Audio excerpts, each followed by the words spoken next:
सन 1947 में देश आजाद हुआ। 1950 में संविधान लागू हुआ। 47 से लेके 1950 तक संविधान को बनाने के लिए 2 माह 11 महीने 18 दिन का समय लगा। डॉक्टर बाबा साहब संविधान के निर्माता हैं, उनको बनाने के लिए इतना समय लगा। संविधान में बहुत सारा प्रावधान ST SC के लिए, OBC के लिए लाया गया, संविधान में उल्लेख है। किंतु वर्तमान में हमारी सरकारें इतने बड़े बड़े बलिदानी होने के बावजूद भी जितनी सुविधाएं इनको उपलब्ध होना चाहिए वो सुविधाएं आजकल हो नहीं पा रही हैं।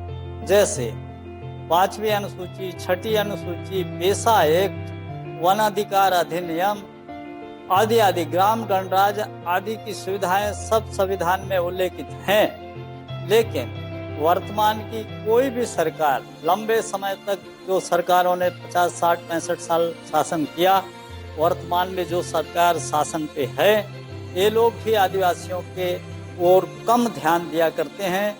ये समस्याओं से ही जूझ रहे हैं। ये लोग बड़े बड़े लोगों के सामने आ जाने पर, इंडस्ट्री लगी तो इनके जमीनों पर, रेलवे का शासकीय कारखाने लगे तो आदिवासियों के जमीन पर, रेलवे लाइन, सड़कें बन रही हैं तो इनके लाइन पर, इनके जमीनों पर, इस तरह ये जंगल की ओर जाते रहे। आज भी इनकी दुर्दशा है। इस दुर्दशा को सुधारने के लिए सरकार को सहयोग करनी चाहिए। हमारा गोंडवाना गणतंत्र पार्टी का जन्म सन 1997 में हुआ, तो वो आज काम कर रहा है। लेकिन अभी जो वर्तमान में शासक बैठे हुए हैं, इन लोगों को इसको सहयोग देने की जगह बल्कि इनको सत्ता से हटाने के लिए कई प्रकार की योजनाएं बना लेते हैं। बेचारे सीधे साधे लोग हैं, ये सरकार की ठीक से योजनाओं का लाभ नहीं ले सकते, तो सत्ता तक जाने की तो बहुत दूर बात है। सारे सत्ताओं में इनको बेला फसला करके अपने साथ बना लेते हैं।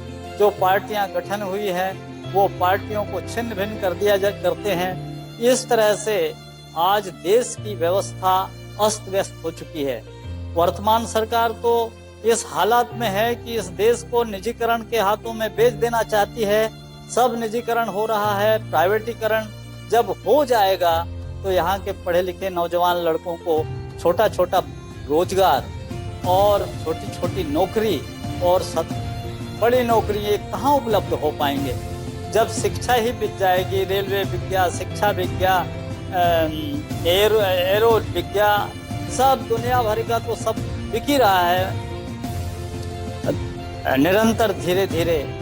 तो सब प्राइवेट निजीकरण के हाथ में जाने की दशा में ऐसा लगता है कि युगों तक ये अपने आप को सही दिशा तक नहीं पहुंचा पाएंगे।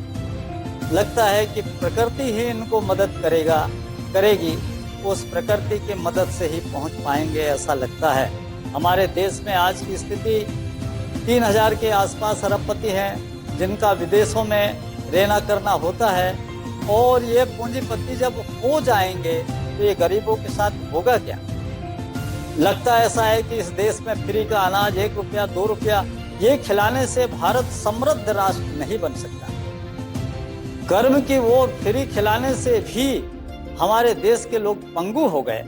उनको शिक्षित बनाइए, ताकतवर बनाइए, इनसे अच्छा काम खेती करें, उससे उत्पादन पर इनकी मालकियत हो। जो भी छोटे छोटे उद्योग होते हैं उनके मालकियत हो।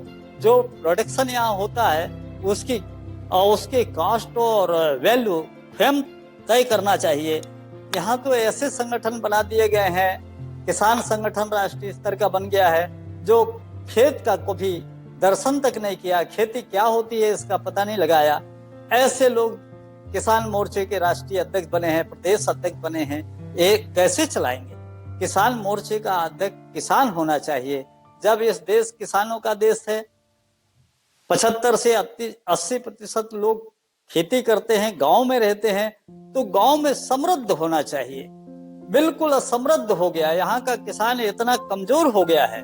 100 घर की बस्ती है, वहां पे 100 कुंटल अनाज ढूंढना बड़ा मुश्किल हो जाएगा। 100 किलो अनाज ढूंढना मुश्किल हो जाएगा। खेती से अनाज घर तक नहीं पहुंच पाता, खलिहान से सीधा मंडी में चला जाता है और किसान खाली हो जाता है। एवं यहाँ तक कि अपने खेती में बीज लगाने के लिए तक भी उसके पास बीज नहीं होता है। वो सब व्यापारियों से खरीदा करते हैं और खेत में बीज डाला करते हैं। इतनी लागत लग जाती है कि जो अनाज के बिक्री का दाम तय किया जाता है, उसकी लागत से वह दाम कम पाया जाता है। ऐसी हालत में कई हजारों किसान आत्महत्या कर लेते हैं। तो देश की माली हालत, इससे विकास कहने से नहीं हो जाएगा। जब तक इस देश का 75-80% किसान अपने घरों में अनाज जमा करके नहीं रखेगा, उनको गर्व होना चाहिए कि मेरे पास में इतना कुंटल अनाज है, वह इतना रुपयों का है और मैं समृद्ध हूँ, कभी किसी का मोहताज नहीं हूँ और ये अनाज से मैं अपने परिवार को खुशहाल बना सकता हूँ, पैसे बना सकता हूँ, बच्चों की पढ़ाई करवा सकता हूँ, भवन बनवा सकता हूँ। सरकार आज 2-1.5 लाख 2.5 लाख रुपया जो देती है, इससे कभी पारिवारिक मकान नहीं बन सकते, इससे नींव नहीं बन सकता। और ये भी जो रिफंडेबल राशि है, इसको वापस करने की जगह पूरे कर्जदार हो चुके हैं। इससे कभी नहीं होने वाला है।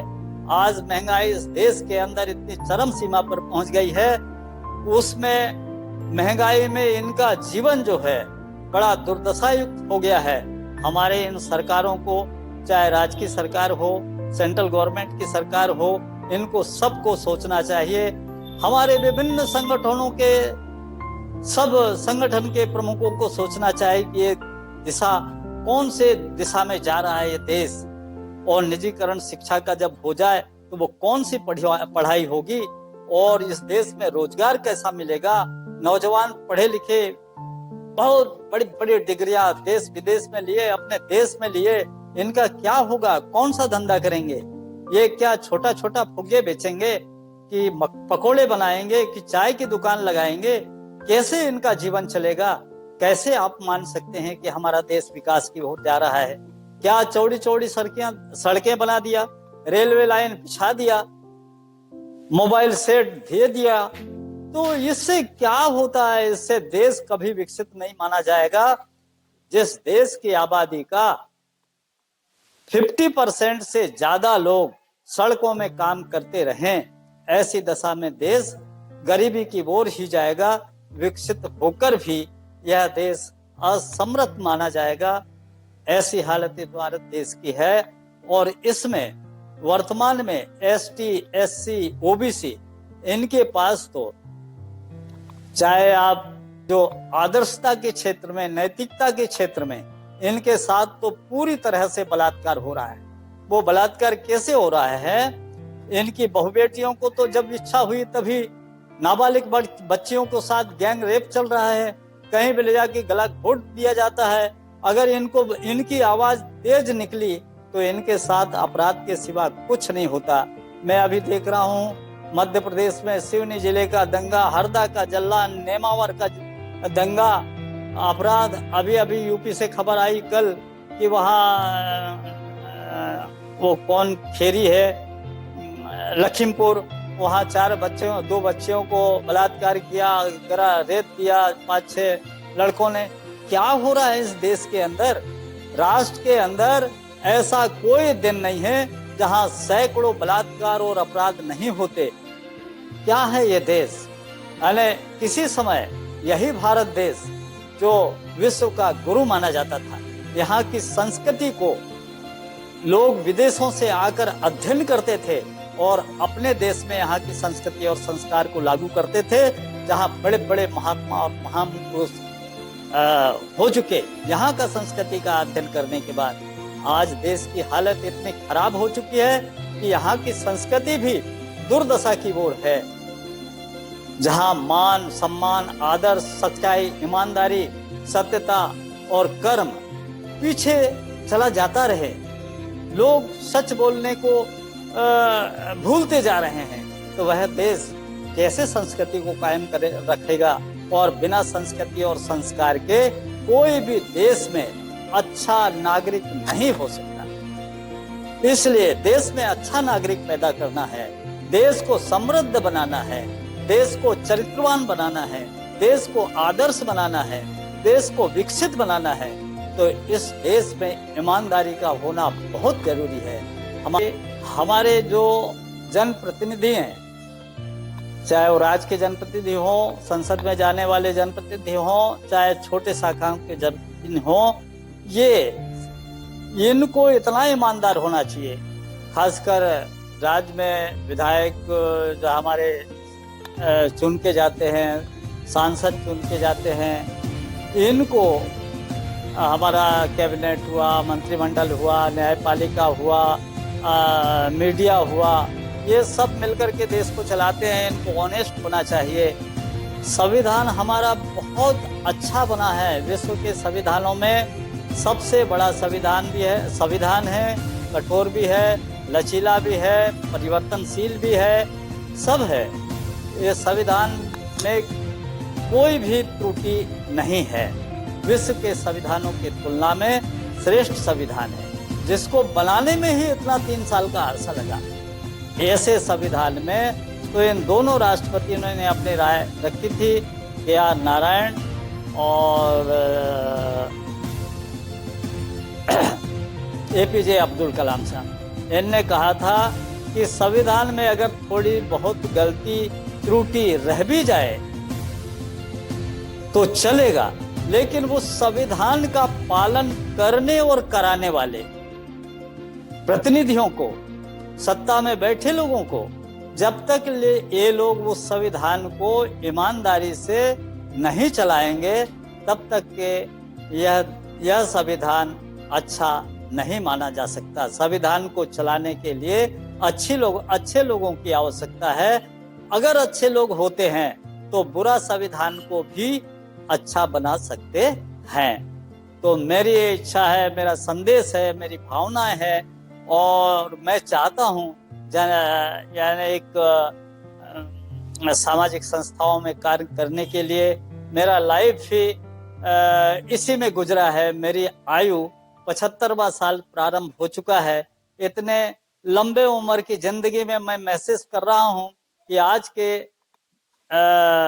25, 30, 40 साल पहले और हमने जो देखते थे, जो आदर्श था, एक दूसरे का सम्मान था, संतान भी बड़े मान सम्मान के साथ में अपने माता पिता की सेवा करते थे, बराबरों का आदर करते थे, बुढ़ों का बहुत सम्मान करते थे। वो चरित्र, वो कैरेक्टर, वो सम्मान आज कहाँ लुप्त होता जा रहा है, वो दिखाई नहीं दे रहा है। हम वृद्ध लोगों को तो इसका बड़ा खेद है। मैं चाहता हूँ कि इस देश के कितने जनप्रतिनिधि हैं, सामाजिक संगठन हैं, धार्मिक लोग हैं, ये इस देश के लिए एकजुट होकर संकल्पित हो जाएं और कल्पना करें कि इस देश को पूर्व की तरह हम जो जगत गुरु था, विश्व गुरु था, विश्व गुरु, राष्ट्र गुरु बनने और बनाने के लिए एकजुट हो जाएं और अपने भावनाओं को ईमानदारी और सच्चाई के साथ में चलाएं।